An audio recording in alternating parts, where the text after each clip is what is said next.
So it looks like we got a development update from TaleWorlds on what the kind of future for the single player and the game engine is for Mount & Blade 2 Bannerlord. A lot of people were saying, 1.3 came out, 1.4 beta branch is coming out, but there are still so many things that need to be fixed, that need to be looked at, they need to be fine-tuned. So we're going to go through these notes here today, and then I'm going to kind of give you guys my impression on how things are going in the game, as well as closing this video about a statement about a wish list video that I'm working on and why I'm doing that. So let's dive right in here. So for the campaign, we have Kingdom and Politics, and this is probably the biggest fine-tuning for this entire patch notes is going to be on the campaign. This is going to cover a lot of people's concerns. So campaign, Kingdom and Politics, a sandbox option that will allow players to create their own kingdom independent of the main storyline. People have been asking for that. People have wanted to have something to say, hey, can I just start the game and make my own kingdom and not worry about the Neretze's Folly and all that kind of attached bullshit to it? And this is what you're going to be getting from that. Then a kingdom decisions for declaring war and making peace. Now, what this kind of kingdom decisions for declaring war and making peace, what this kind of maybe tells me is that either it's going to be some sort of UI improvement for declaring war and making peace, or it's going to be like passed to a vote. So the king of Sturgia can't just go declaring war on everyone because his vassals are going to start denying it and say, no, stop, stop, stop. And he will waste his influence declaring these wars and trying to override his vassals. That is what I am getting from this little note here. I say patch note, it's not a patch note. Hopeful future patch note. And you guys can let me know in the comment section below if you think it's something different.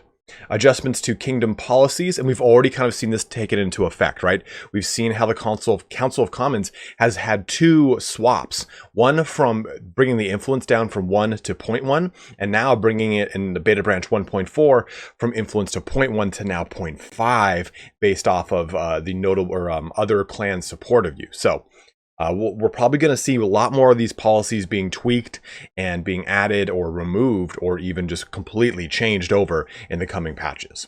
Character system, and this is a pretty big one here. New perks that will likely be added on a per skill basis. You can see the beginning of this in our latest beta version 1.40.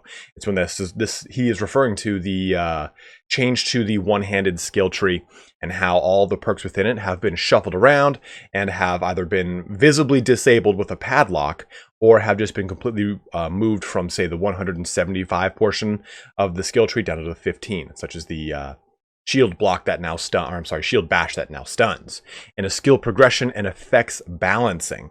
So this is pretty huge because a lot of people are noticing that they're starting to hit dead ends once they reach level 15 and 16. And talking to the beta tester, the internal beta tester for TaleWorlds, what he was telling me is that the skill progression system is kind of a little nuanced in the sense that you need to kind of work in your character right out the gate. You have to have a lot of intelligence, and you have to have a lot of social skill to buff up those bottom two sets of skills because they don't increase passively as well as the combat skills, which do. So people are noticing that they're gaining so many combat skills and then not gaining enough of the bottom skills, and now their character's at such a level like level 15 or 16 where the bottom skills, such as the ones from intelligence and social, are harder to gain because of the natural hindrance that your character level is doing to your learning rate. So hopefully this will kind of balance that and bring it back in line. Now, as far as the perks go, from what I was told from the development team, or I'm sorry, not from the development team, but what I was told about how the development team is approaching this is that the perk system, some of them don't work outright, period, won't work. So they're retooling and retweaking all the perks so that rather than just saying, hey, they're all working again, not a big deal, they're removing the ones that don't work outright and replacing them with ones that the community in a lot of ways have said, hey, I'd prefer to have this in there. And the one-handed skill tree perk is apparently the result of that. That's a little bit of hearsay. That's what I've heard and less of what I've seen. So take that with a grain of salt. Issues and quests, adding new quests and improving the issue creation algorithm so that players are more likely to experience a broad scope of possible issue quests without sacrificing their ties to our in-game world. Meaning, you're not going to have so many Family Feud, train troops, and find my daughter quests. So it's going to start to try to vary those up, hopefully. Main storyline content Execution consequences. So for all of you that have just been lopping off everyone's head, prepare for some consequences. Map conversation improvements, because that can get kind of buggy and weird. Hideout improvements, because I know a lot of people have been really struggling with dealing with those bandit hideouts. They just get too jacked, right? Like you're dealing with 45 forest bandits with 17 of your own men, or like not even 17, like 8 of your own men. It's just not going to work. So hopefully those hideout improvements either entails bringing more of your own men or custom choosing how many men or what men go with you, like we have with Warband, where you could do it from a order hierarchy. Simulation health, kingdom strengths, clan resources, and economy overhauling. And this is very good here because simulation health is talking about how the AI fights each other and reacts to each other, and thus creating the situation with Valandia taking over the majority of Sturgia, Sturgia getting ground into dust, Khazate ripping through the eastern portions of the game. So this will hopefully kind of balance these things out. A lot of the AI's behavior is based off of a time when troops like Sturgian troops were far stronger. So the Mad King of Sturgia could start all these wars because they could actually defend every single castle without problem. They were the big crux for the Sturgians used to be, from the internal beta testers' words, are that the Sturgians used to be the pinnacle of defense. They were not as good in open field battles, but they could weather the storm through defense and then counterattack from there. So since that's changed, the AI itself, its behaviors have not. See notifications. So these are when they pop up in front of the screen and says, hey, so-and-so has left the kingdom. Your town is under attack. It looks like now we'll start to get notifications for executions and the such. And then bug fixes to the campaign as a whole. I know the biggest one everyone wants is the conspiracy quest. Moving into combat missions here, we have performance, AI performance optimizations, formation system performance optimizations. Now this is, of course, detailing the formation button. Like, hey, I'm going to say go into shield wall. And people are noticing with shield wall, things aren't reacting as they probably properly should, especially because some of them weren't even using their shields until a most recent patch. Stuff like circle formation, skein formation, so on and so forth. Memory management improvements. Now, why this is part of combat missions is that, for example, in 1.3, we were encountering a bug where whenever the AI would flee, it would have trouble with its pathfinding. So it would constantly be making queries back to your CPU. So hopefully stuff like this is going to be changed in future patches. AI, battle formation, AI, and tactics overhaul, siege tower and ladder usage fixes for AI, which is so massive. Additional fixes on siege battles. So some of you might have noticed that if a siege is going, I've noticed that all of a sudden the battering rams are getting destroyed real fast, which I think is a bit of a bug. But what results in is the AI just using one ladder of the 4 ladders to scale the wall if they don't have any siege towers created. If they do have siege towers created, they're starting to use the ladders now, finally. They're not just using none of them. They'll use maybe 1, though, of the 3. So hopefully this fix will fix that.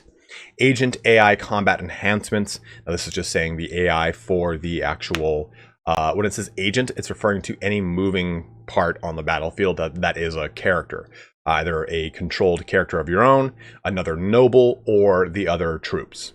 Improvements to the order of battle system and the order user interface. So giving out orders is what this is talking about. So hopefully we'll get a nice overhaul to that. I know a lot of people have hated using the function keys or have found it a little cumbersome trying to navigate around pressing F1, then the button they want, or not realizing that they can just press F3 to immediately jump into formations. So we'll have that hopefully fixed soon. But cheering, it is going to be added. It is no longer going to be a mod. Ranged and mounted training NPCs for the tutorial scene, which is nice. It always didn't make sense that those weren't there. Better support for modders in the sound system, and then bug fixes. Now, as far as the art goes, this is going to be pretty good if you have had a lot of issues with the way that some of the armor looks. Saying, hey, this is pretty just a remesh or a reskin, or this is just pretty derivative of that. So this will kind of hopefully kind of scratch that itch for you. Now, updating existing and creating new scenes, updating existing and creating new equipment and other models, adding new weapon parts for crafting. Hopefully one day that'll say adding armor crafting. Creating new armor design concepts, which is, again, so huge. If you take a look at Northern Lamellar armor and Southern Lamellar armor, they look exactly the same. The Northern armor is weight of 1.9 versus the Southern, which is 8.8. And the southern has a yellow tint, while the northern has a bit of a white tint. So that's it. The stats are the same, though. And they visually are exactly the same. So I'm excited to see this. Hopefully this means that we're going to get a little bit of an overhaul and change on stuff. Another good example would be Eastern lamellar pauldrons versus the Northern lamellar pauldrons. So they're the exact same, just a slight difference. Improving animations, face gen polish and improvements. That way we won't get any people with smashed faces anymore. Conversation animations polish. That way people won't look like they're pushing out a hard one when they're trying to have a simple conversation with you. Improving game menu art. And so for those of you that have seen the YouTube videos from, I'd say, the October timeline, you probably noticed that the UI looked a lot different. So hopefully this is kind of giving a nod to that. It was a UI that was a little bit cleaner, a little bit more polished looking. When you jump into multiplayer, there's a UI that's kind of indicative of that. So hopefully it's something very similar. Now, world map improvements as well. So hopefully we'll get some nice, I guess, visual overhauls to the world map. The engine, going to be another big one for a lot of people. Performance, overall FPS improvements for big field and siege battles. GPU optimizations for low-end configs. Fixing spikes throughout the game. Preparing a new telemetry beta branch that should allow players with complex issues to provide us with additional data that will help us to track down and resolve the underlying problems. Replay editor, awesome. Modding tools and documentation, awesome.